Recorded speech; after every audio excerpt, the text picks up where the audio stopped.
A couple of weeks ago in Athens, in the very cradle of democracy no less, we were privileged to watch history being made, as a tiny fraction of the Greek people, and an entirely unrepresentative fraction of them, had the audacity to override the considered and very noisy wishes of the majority of the people, as they willfully enacted yet more measures to further sink the economy under a crippling and totally unaffordable debt burden. How ironic for the country that first formulated the basic principles of democracy, to have the will of its people ridden roughshod over and usurped by a motley collection of bankers and their self-serving politicians. There is an old and frequently repeated maxim in finance. If you owe the bank $10,000, the bank owns you. If you owe the bank $10 million, you own the bank. And so it is with Greece, which, if it did but know it, is actually in a very strong position indeed.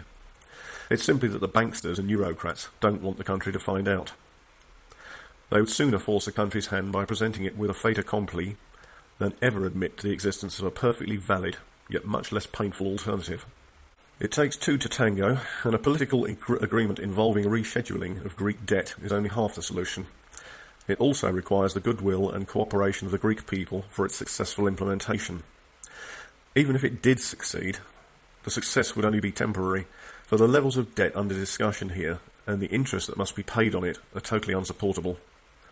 One has to ask oneself why such an obviously flawed fix is being seriously discussed as a permanent solution to Greece's financial woes, when so clearly it is not up to the task. The answer lies in the probability that it is simply giving the investors in Greek debt, that's primarily German and French banks to you and me, a breathing space during which they can unwind their positions and get the hell out before the ultimate collapse comes. That's the plan anyway, that this stitch-up, for that is what it is, buys the creditor banks of northern Euroland sufficient time to make good their escape. The deal cobbled together late last month is a so-called rollover arrangement, where creditors agree to voluntarily reinvest the matured principal they had previously planned to take out, and continue to draw interest on it. There's just one little problem with it. Well, a couple of problems, really. Firstly, there's precious little of the voluntary about it. This is sheer desperation at work here. The creditor banks have absolutely no faith in Greece's ability to repay the rolled over debt. It's simply they have very little choice in the matter. The second problem is that a rollover like this, in such obviously desperate circumstances, constitutes a de facto default. This is not just my personal view, but also that of leading US ratings agency Standard & Poor's, which is now looking to mark down Greek debt still further to a sub-junk class. They're referring to as default grade. Another large US ratings agency, Moody's, later labelled the arrangement a contrivance which does nothing to conceal the fact that it amounts to a Greek default. This judgment on the part of the ratings agencies renders the plan put before Greece's Parliament, the ECB and the IMF last week unworkable, since the European Central Bank is not permitted to hold default-grade quasi-busted bonds on its balance sheet for perfectly obvious reasons. Outright and open default is the only option now, for the simple and obvious reason that Greece isn't growing remotely fast enough to pay these huge debts down, and if nothing changes, it never ever will. It would take an astronomical rate of sustained growth that is clearly unachievable for Greece to have even the faintest chance of digging itself out of this mess. Make no mistake about it, the game is all over for Greece. It has no option other than to admit defeat, and to do so earlier rather than later would be best. After all, the ordinary Greek people are not responsible for the colossal debts that have been taken out in their name. The leaders of Greece, like many other European countries over very many years, have been acting beyond their authority. They have exemplified the Latin legal maxim of ultra vires, which literally means that they have been acting beyond their powers. In law, when this happens, the agreements entered into are adjudged to be not legally binding. The debts incurred this way may simply be torn up. For sure, this is the case with Greece, and the country is not alone in having politicians who have gone well beyond their legal authority in respect of their dealings with the European Union and its various financial institutions. What the Greek people, for it is they and they alone with the backbone to do this, must now do, is to renounce the debt, withdraw from the euro and the European Union as a whole. The ordinary working people of Germany and Greece would no doubt welcome this development with considerable relief. A new local currency would then have to come into being. How this might best be achieved is a matter for the Greeks alone, but achieved it no doubt will be. You can once again call it the drachma or alternatively something entirely new if so desired. It really doesn't matter. What does matter is that it is a currency that is workable and optimised for the domestic needs of Greece and Greece alone. There would then follow a short-term value implosion where the Greek people would have to undergo some transitory yet essential hardship. But this period would be relatively brief, possibly as little as a year to 18 months. Maybe less. Provided the Greeks then cooperate and work together in common cause, freed from overbearing Eurocrats and their crony bankers, things would very quickly begin to look up for them. Why? Because they would be able to take full advantage of this new highly competitive currency. The Greeks wouldn't notice it so much themselves at the outset, but to the rest of us in other parts of the world, Greece would suddenly once again become astonishingly good value. Its tourist industry would veritably explode overnight.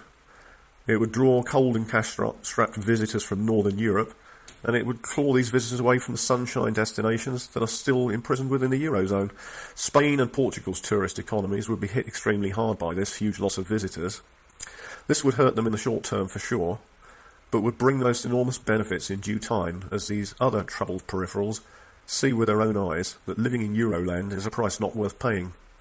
Eventually, they would be forced to follow Greece's lead and dump the euro, and follow the same path towards prosperous financial independence. As I have stated many times before in this podcast, all the time they remain within the euro straitjacket, they will be mired in severe recession for generations to come. How can responsible parents inflict such a terrible fate on their own children? Remember, too, that the bond markets have short memories. Who now remembers that Britain defaulted on its foreign debt obligations back in 1931, owing to the shenanigans of the French? Virtually no one.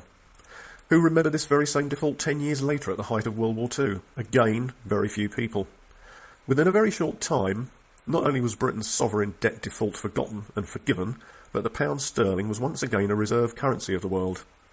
Within 5 years, by my reckoning, given the explosive growth a free Greece could easily achieve, the markets would once again be queuing up to lend it money on good terms. One would only hope, however, that next time round they would be more circumspect about how much of it to accept and what to do with it. I would just like to finish up by updating you on the very latest crisis now hitting Euroland, which has broken out only over the last 4 days. It concerns primarily Italy. You may recall there were originally 4 little pigs: Portugal, Ireland, Greece and Spain. These were the countries with the worst shaped economies, which have all been identified for a long time as at high risk of bringing down the euro project. More recently, they were joined by Italy, making 5 so-called PIIGS pigs in all. Now, it had been thought by those of us who had done our sums that these economies would fall like dominoes in a certain order. First Greece, then Ireland, then Portugal, then Spain, and finally Italy. However, it appears the markets have suddenly jumped on Italy for its out-of-control borrowing. Italy is the world's 7th largest economy, and much larger than Spain's. Now remember, it has always been believed by nearly all economists that if Spain fell, the euro project was finished. Yet the markets are now clamouring to get out of Italian bonds at a ferocious rate, and as I said, Italy is much larger. Not only that, but the sell-off has sparked fears of contagion reaching Spain with the same results. A huge jump in bond yields for both Spain and Italy yesterday alone. Spanish and Italian 5-year paper jumped by 40 basis points. This is in 1 day, remember. And if you go back to the 20th of June, yields since then have shot up by 138 basis points for Italy and by 60 for Spain. This activity is seismic, people. And yet with the contagion spreading like wildfire, the ECB and the IMF are still arguing over Greece's second bailout package with no resolution in sight yet. They needed to be in front of the curve to head off this contagion. They needed to create an effective firebreak around Greece. They failed, and now the crisis is spreading, and spreading faster than they can react to it. Gold has just reached an all-time high against all the main currencies as investors flee for safety into hard assets. This really is looking ominous, guys. The weeks and months ahead are going to be a roller coaster ride, with a breakup of the Eurozone looking more and more inevitable. It's not going to be pretty, I can promise you that. But forewarned is forearmed, and if you can position yourself right, you can profit out of this chaos. Plenty of people will be. See you next time.